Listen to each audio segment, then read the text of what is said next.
बिहार विधानसभा चुनाव 2025 के दिन धीरे धीरे करके करीब आ रहे हैं और सभी पार्टियों का मकसद है कि जातीय समीकरण किसी भी तरीके से साध लिया जाए और इस बिहार विधानसभा चुनाव में कहीं ना कहीं अपना जो बढ़त है वो ज्यादा बना लिया जाए। मैं आपको बता दूं, जब भी बिहार में चुनाव की बात होती है तो उसमें जाति समीकरण बिठाना सबसे अव्वल होता है और देखा जाता है किस जाति का कितना प्रभाव है और उसी के हिसाब से हर एक जाति को रिझाने लुभाने के लिए कई तरीके के तरीके आजमाए जाते हैं, कई तरीकों से जातियों को अपने फेवर में किया जाता है। और आज हम बात करने वाले हैं कि बिहार विधानसभा चुनाव 2025 में किन जातियों का दबदबा रहने वाला है और किन जातियों के ऊपर ये जितने नेता आपको दिखाई दे रहे हैं वो दांव खेलने वाले हैं। लेकिन उससे पहले मैं हूं रजत और आप देख रहे हैं जनता जंक्शन। बिहार विधानसभा का चुनाव काफी निर्णायक चुनाव होने वाला है और इसको लेके सभी पार्टियां सभी जातियों को साधने में लगी हुई है, क्योंकि बिहार में बिना जाति के अगर आप राजनीति कर रहे हैं तो अब तक ऐसा नहीं देखा गया है कि आपकी राजनीति जो है वो सफल हो जाए। और इस वजह से कुछ खास जातियां हैं जिनका दबदबा रहने वाला है इस बिहार विधानसभा चुनाव 2025 में। कौन है वो जातियां जिनका दबदबा देखने को मिलेगा आपको?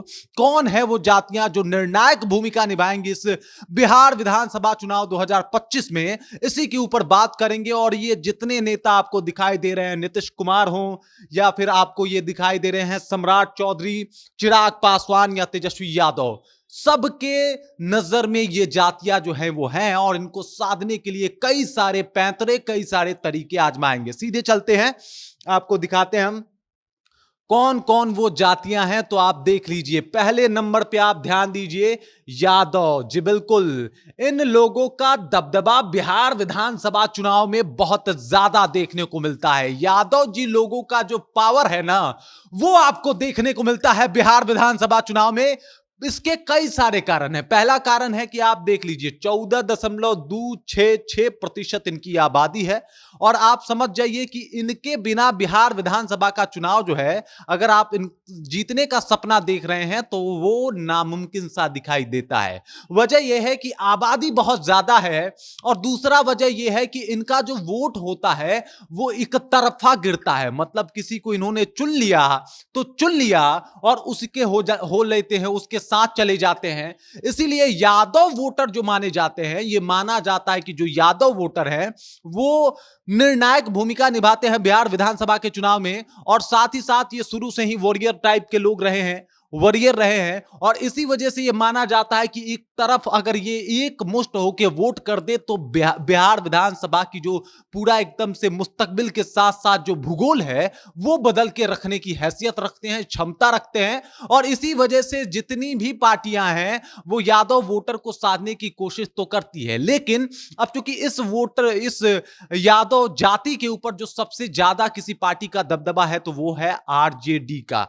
आरजेडी जो है वो सबसे ज्यादा यादव को अपने पक्ष में कर पाती है, कन्विंस कर पाती है। और आज भी बहुत ज्यादा यादव हैं जो आरजेडी को सपोर्ट करते हैं और इसी वजह से आरजेडी जो है वो बहुत इंपॉर्टेंट रोल में हमेशा से नजर आई है, क्योंकि उनके पास यादव वोटर थे और इन्हीं वोटरों के बलबूतों पे लालू प्रसाद यादव ने 15 साल तक बिहार में राज किया था। मतलब आप समझ सकते हैं क्या कुछ कर सकते हैं बिहार विधानसभा के चुनाव में यादव। उसके बाद आइए तो बात कर लेते हैं कुशवाहा वोटर।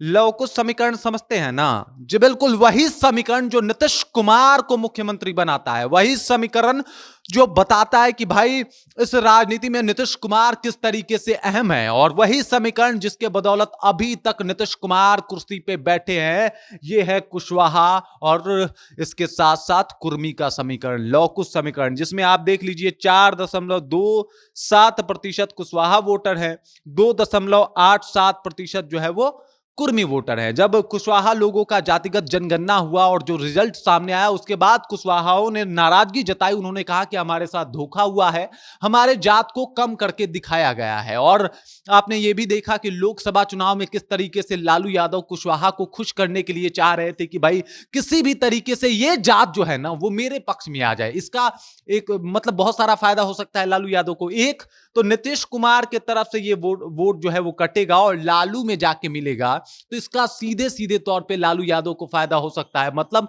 नीतीश कुमार डाउनफॉल में जाएंगे और वहीं उनके वोटर अगर लालू प्रसाद यादव के साथ चले गए तो उनके बल्ले बल्ले हो जाएंगे। इसी वजह से ये वोटर जो है वो बहुत खास हैं और ये वो वोटर हैं जो साइलेंट वोटर कहे जाते हैं नीतीश कुमार के। मतलब कुछ नहीं, चुपचाप जाके वोट दे देना है और ये सीधे मतलब इस बात पे यकीन रखते हैं कि कोई बहस नहीं, सीधे काम बदल दो, काम बना दो और उसके बाद इसी के ऊपर इनकी राजनीति होती है। इसी वजह से कुशवाहा और कोयरी का, कुर्मी का जो वोट है वो बहुत ज्यादा एक तरीके से देखा जाए तो बिहार में इंपैक्ट डालता है, बिहार विधानसभा के चुनाव में इंपैक्ट डालता है।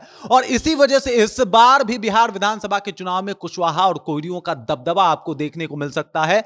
कुर्मी वोटर अपना बल जो है वो दिखा सकते हैं। हालांकि ये नीतीश कुमार के कोर वोटर माने जाते हैं, लेकिन इसमें भी सेंधमारी जो है वो शुरू हो गई है और वजह यही है कि नीतीश कुमार को कैसे भी करके कमजोर किया जाए। और कमजोर वो तभी होंगे जब कुशवाहा और कोयरी दोनों में से कहीं ना कहीं छिटपुट वोट जो है वो बटोर लिया जाए, इनको तोड़ दिया जाए। और इसी की साजिश भी चलती है। इसी को लेके कहीं ना कहीं लालू यादव लगातार प्रयास कर रहे हैं, कोशिश कर रहे हैं। अब आइए बात करते हैं, अगला जो है वो है मुस्लिम वोटर। 17.7% भाई साहब, सबसे ज्यादा मुस्लिम आबादी है, लगभग 18%। और ये आबादी आप समझिए क्या कर सकता है, क्या कुछ नहीं कर सकता है। एमवाई समीकरण, लालू यादव का समीकरण, यादव मुसलमान, मतलब सबसे ज्यादा जो वोटर है उनको अपने पक्ष में कर लो, चुनाव जीत जाओ। सबसे ज्यादा अपने वोटर जो यादव 14.266%, मुसलमान 17.7%, इनको अपने पक्ष में कर लो, वोट जीत जाओ। और इसी की कोशिश करते रहे हैं हमेशा से लालू यादव, बहुत हद तक कामयाब हो गए और इसी वजह से उनके समीकरण को एमवाई का समीकरण कहा जाता है। और इसी के ऊपर उन्होंने 15 साल तक राज किया। अब मुसलमानों का पावर बिहार में बहुत ज्यादा है, लेकिन कई ऐसे विधानसभा की सीटें हैं जहां पे मुस्लिम बहुत कम है।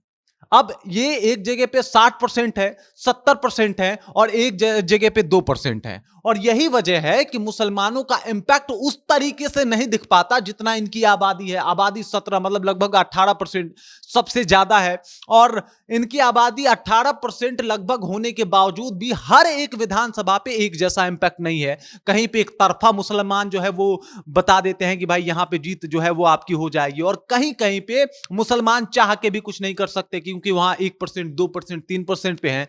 तो यही बात है कि मुसलमान जो है इंपैक्ट तो रखता है बिहार की राजनीति में, और इसी को साधने का काम अब प्रशांत किशोर भी कर रहे हैं, कोशिश कर रहे हैं, लगातार प्रयास कर रहे हैं कि ये जो 17.7% वोट है वो अगर हमें मिल जाए तो भाई मतलब कुछ सीटें तो हम आराम से जीत जाएंगे। और लगभग जहां जहां पे मुसलमानों का इंपैक्ट है वहां वहां पे प्रशांत किशोर जो है वो लगातार मुस्लिम कैंडिडेट उतारने की बात कर रहे हैं। 75 ऐसे विधानसभा पे हैं जहां पे मुसलमान बहुत अच्छा छाप छोड़ते हैं, बहुत अच्छा इनका इंपैक्ट है और इनका वोट प्रतिशत बहुत ज्यादा है। और इसी वजह से 75 जगहों पे उन्होंने कहा है कि मैं जो है इस बार कैंडिडेट उतारूंगा, विधानसभा में मुस्लिम कैंडिडेट उतारूंगा। तो ये बहुत बड़ा इंपैक्ट डालते हैं। अब सोच लीजिए 75 विधानसभा, इतना तो भाई सीट नहीं आया था। नीतीश कुमार जो मुख्यमंत्री बने हैं ये इससे कम में 39-40 पे ही सिमट गए थे। अगर बात किया जाए तो जो सबसे बड़ी पार्टी बन के उभरी थी उसके भी 76-77। तो ये आप समझ सकते हैं कि कितना इंपैक्ट। 75 अगर विधानसभा मुसलमान जितवा देते हैं तो आप बिहार की सबसे बड़ी पार्टी बन सकते हैं। और इसी वजह से सभी जो भी पार्टियां हैं उनके टारगेट में रहते हैं मुस्लिम वोटर, और अलग अलग प्रकार से अलग अलग तरीकों से इनको रिझाने का प्रयास किया जाता है। और उस प्रयास में जो पार्टी जितना सफल हो जाए वो बहुत इंपैक्टफुल होता है। और अगला है, आप समझ जाइए, सवर्ण। ये सवर्ण वोटर है ना, वो बहुत शातिर, बहुत अलग वोटर है। आपको इनको समझना पड़ेगा, इनका इंपैक्ट समझना पड़ेगा कि ये क्या कर सकते हैं। आप देख लिए 17% आबादी है, 14% आबादी है, दुनिया भर का आबादी है। इनके पास उतनी आबादी नहीं है, लेकिन ये 4 जात हैं, अलग अलग जात, अलग अलग आबादी। भूमिहार की आबादी 2.86%, ब्राह्मण की आबादी 3.65%, राजपूत की आबादी 3.45%, और ये जो लाला कायस्थ हैं इनकी आबादी है 0.60%।